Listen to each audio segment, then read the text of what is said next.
Gel electrophoresis.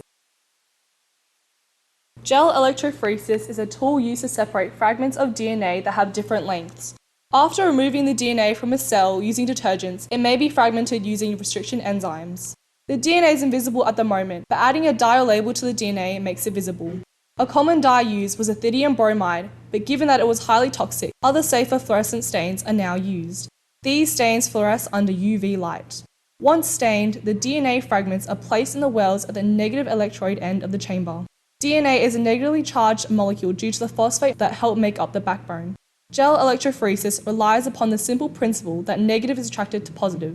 The gel is composed of agarose, which forms a porous jelly-like substance that DNA can move through. The gel is put into electrophoresis chamber and covered in an electrolytic buffer solution that conducts electricity and stabilizes the pH.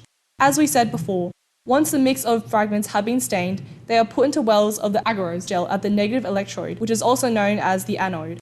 One of the wells is full of fragments of known size that, when run, allows the researcher to make a calibration curve to discover the length of the other fragments run. This is called a DNA ladder. Once the DNA is in place, a cover is placed over the apparatus and the power switched on. Because the DNA is negative, it flows towards a positive electrode.